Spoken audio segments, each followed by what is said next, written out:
কোমর যদি হারাতে হয়, দেশ যদি ছাড়তে হয়, হিজরত যদি করতে হয়, হামলা মামলার যদি শিকার হতে হয়, জেল জুলুম নির্যাতন যদি সইতে হয়, নবীর চোখের সামনে যদি মুরগি রানের মতো দুই টুকরা করে যদি শহীদ করে দেওয়া হয় সাহাবে কেরামকে, সে বিশ্ব নবীর দেহ থেকে যদি রক্ত ঝরাতে হয় দিন কায়েমের জন্য, আমরা আমাদের বাপদাদাদেরকে ৭১ আন্দোলন করতে দেখেছি। তারা সংগ্রাম করেছেন, দেশকে স্বাধীন করেছেন। আমাদের সন্তানরা ২৪ জুলাইয়ের আন্দোলনে ফ্যাসিবাদকে উৎখাত করে নতুন ভাবে তারা স্বাধীন হয়েছে, একটি বিপ্লব তারা এনেছে। আমাদের আর একটা বার জাগতে হবে, রক্ত ঝরানোর মানসিকতা নিয়ে আর একটা বার আমরা জেগে উঠতে চাই। নতুন বাংলাদেশ গর্ব আমরা কোরআন দিয়ে, কোরআন নিয়ে আমরা রাষ্ট্র করতে চাই। সবাইকে রাজি আছেন? রাজি আছেন কারা কারা? হাত উঁচু করে দেখেন মুসলমান।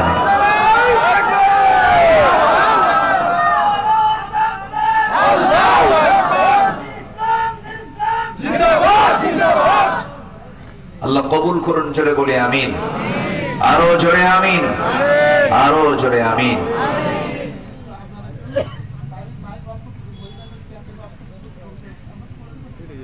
না, আপনি দিয়ে দেন, কোন সমস্যা নাই। না না, মাইক চলবে, সব দিকই চলবে, কোনো প্রবলেম নেই। মানুষ, কোনো সমস্যা নাই। আলহামদুলিল্লাহ। জি, যারা সমালোচক তারা সমালোচনা করবেই, সমালোচনা শেষ নাই। নামাজের সময় গান বাজনা চলে না? চলে চলে চলেছে তো। চলে কিনা বলে? চলে, সবকিছুই তো চলে। হ্যাঁ, আমরা কোরআনের কথা বলছি, সমস্যা নেই। আল্লাহ পাক সবকিছু, আল্লাহ পাক সবাইকে সহজ মনে করার তৌফিক দান করুন। আমিন। মায়ের আলোচনা থেকে বঞ্চিত হবে কেন, তাই না? অবশ্যই। শোনক না। সম্মানিত ভাইয়েরা, আমি খুব বেশি কথা বলতে পারবো না, আমি আমার ফুল ভলিউমটা দিতে পারতেছি না, এই জন্যই সমস্যা। জি, কষ্ট পাচ্ছেন নাকি আপনারা? আমি এই পাইকগাছাতে আজ থেকে প্রথম এসেছি। আমি ভিলেজ পাইকগাছা, ভিলেজ পাইকগাছা আমি আজ থেকে এসেছি আরো 19 বছর আগে। আমার মনে নাই কোথায় আসছিলাম, আমি আসছিলাম। জি, আল্লাহ পাক আমাকে আবারও এই জায়গায় আসার তৌফিক দিয়েছেন, বলি আলহামদুলিল্লাহ। আমার আগে সিনিয়র নায়েবে আমির মহোদয়, উনি শর্ট যে একটা ব্রিফ দিয়েছেন, ওয়াজ আর লাগে না, একদম 2 মিনিটে তিনি কভার করে দিয়েছেন, বেশি কিছু লাগে না ভাই। আমরা তো সব দেখা শেষ করলাম। কেউ 25 বছর, কেউ 9 বছর, কেউ 16 বছর। বৃহৎ 3টা দল এই দেশ শাসন করেছে। তারা কি হিন্দু? তারা কি বৌদ্ধ? তারা কি খ্রিস্টান? তারা কি? যদি আমি বলি তুই তো মুসলমান না, এটাকে মানবে? মানবে না। তাহলে কেউ 9 বছর, কেউ 25 বছর, কেউ 16 বছর দেশ চালালো। তাদের ধর্মের নাম ইসলাম, তাদের ধর্মীয় গ্রন্থের নাম ইসলাম। একটু বলবেন তো যে ওই 3টা দল, বৃহৎ 4টা দলের মধ্যে 3টা দল কিন্তু দেশ শাসন করেছে। এই 3টা দল কি এই কোরআনের একটা আইন, একটা ছোট্ট একটা আইন কি তারা পাশ করতে পেরেছে? আজ কিসের ভয়ে? আল্লাহর ভয়ে। এখন কিছু আল্লাহর ভয়ে বলেন, কার ভয়ে? আল্লাহর ভয়ে না বান্দার ভয়ে? বান্দার ভয়ে। একজন বলতো দিল্লি বাঁচাবে, ঠিক ঠিক। আবার আরেকজন চাই পশ্চিমার দিকে। এই তো বিভিন্ন অপশক্তি অথবা পরাশক্তি, এগুলোর ভয়ে তারা সাহস পান নাই। এটাই মূল কারণ।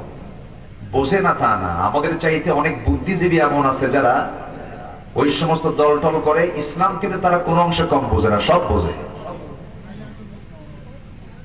আবু জেহেল যদি বোঝে, ওরা বোঝে না? আজ থেকে বোঝে কিনা বলেন? আবু জেহেলও বুঝতো। আজকের সমাজে আবু জেহেল সেজে থাকে কিছু নাস্তিক চক্র আছে না নাই? চিন্তা করেন, 2000 সন্তান জীবন দিল, সেই বিপ্লবী সরকারের কাছে এসে প্রস্তাব দেয় যে নারীদেরকে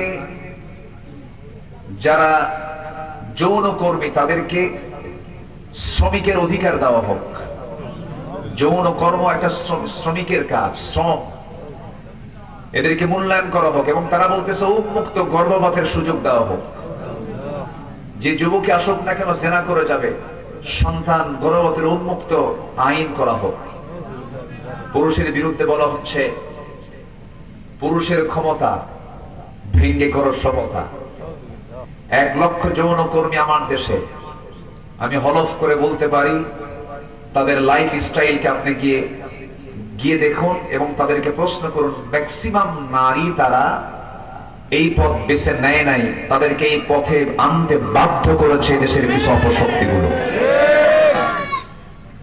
অতএব তাদের পক্ষে, তাদেরকে প্রমোট করার জন্য যারা কথা বলে, খুব দরদি মন নিয়ে যারা কথা বলে, ওদের ওই জায়গায় যাওয়ার খুব ঘন ঘন অভ্যাস আছে। কি আমার কথা রাগ করতেছেন নাকি আপনারা? কোন যেন কবি বলেছিল নাস্তিক, ফজরের যখন আজান আমার কান আসে তখন মনে হয় বেশ্যা ডাকে, মানে বেশ্যার ডাক ওর জানা আছে। কথা বোঝেন নাই? এই জন্য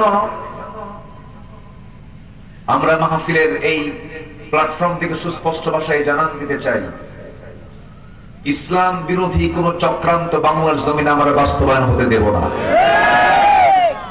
ইসলাম বিরোধী কোন আইন আমার দেশে প্রতিষ্ঠিত যদি কেউ করতে আসে, আমরা আমাদের জান এবং মাল দিয়ে তার মোকাবেলা করব। জোরে বলি ইনশাআল্লাহ, আর জোরে বলি ইনশাআল্লাহ। অনেকের খুব বড় আফসোস যে দলটা নিষিদ্ধ হয়ে গেল। এটা কোনো কথা? শোনেন, ইট মারলে কি খেতে হয়? একটা পাক্কেল খাটা আছে কি দেখি? আছে না? ইট মারলে পাক্কেল খাটার পাক্কেল খেতে হয়।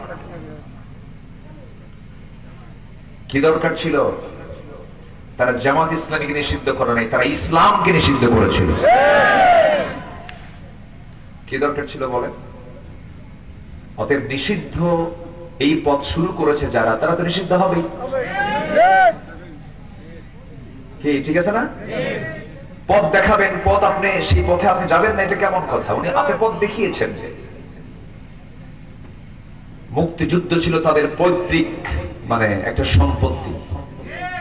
এটার অজুহাতে কত যুবকের জীবন যারা কেড়ে নিয়েছে, কত মায়ের কোল যে তারা খালি করেছে।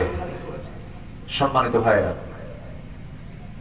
তাদেরকে যদি আমরা ফিরে আনতেই চাই, যদি কেউ ফিরে আনতে চান, তাদের কাছে আমার কিছু কথা। এই যে মারা গেল, 30,000 আহত হলো, তাদের হাত পা চোখ কান নাই, এদের সব হাত পা চোখ পা এগুলো সব ঠিক করে দিতে হবে। 2000 শহীদ হয়েছে, এদেরকে জীবন্ত করতে হবে। কি বুঝতেছেন? কি $243 বিলিয়ন দেশ থেকে পাচার হয়েছে। এই পাচারকৃত টাকা আগে জমা দাও, ঠিক কিনা? আগে জমা দিতে হবে। কোন প্রথম এবং দ্বিতীয় বিশ্বযুদ্ধেও এত আর্মি অফিসার মারা যায়নি যা পিলখানায় মারা গেছে। এই 57 জন আর্মি অফিসারকে আমরা ফেরত চাই। 16 বছরে 60,000 মানুষকে খুন করেছে। ফেরাউন বেঁচে ছিল 1600 বছর। কত বছর? আর এরা ছিল 16 বছর।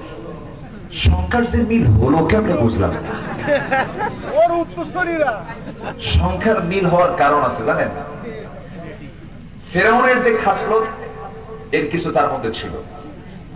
নমরুদেরও কিছু আছে, আবু জেহেলের কিছু আছে। সবগুলো থেকে কিছু কিছু নিয়ে আল্লাহ এই লোকটার বানাইছে।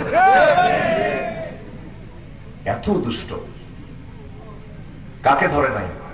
রাস্তার ফকির পর্যন্ত মামলার শিকার হয়েছে। তারা ফকিরের কাছ থেকে চাঁদাবাজি করছে। আব্দুল্লাহপুরে এক ফকিরের নেতা ছিল, পরিচিত, হাত নাই পা নাই, আমার খুব ভক্ত। বললাম যে কেমন আছেন? ভাই ভালো নাই, যা কামাই করে এখান থেকে চাঁদা নেয় কে? এখানকার স্থানীয় লীগেরা চাঁদা নেয়। ওরা ফকিরের থেকেও চাঁদা নেওয়া বাদ দেয়নি। ওরা সন্ত্রাসী করেছে। চিন্তা করা যায়, আল্লামা সাইদির নাম শুনলে আব্দুর রহমান সুদাইসি কান্দেন। আমি নিজের চোখে দেখেছি। গোটা পৃথিবীর মুসলিম উম্মাহ একটা বড় সম্পদ হারিয়েছে। শুধু তিনি দেশের সম্পদ ছিলেন না, এই লোকটাকে দিল্লির ইঙ্গিতে হত্যা করা হয়েছে। সকল হত্যার আগে তাফসীর মাহফিলের প্ল্যাটফর্ম থেকে সুস্পষ্ট ভাষায় জানান দিতে চাই, আল্লামা সাঈদীর হত্যার বিচার সবার আগে হতে হবে। সবাই কি রাজি আছেন? রাজি আছেন? কারা কারা হাত উঁচু করে দেখান মুসলমান।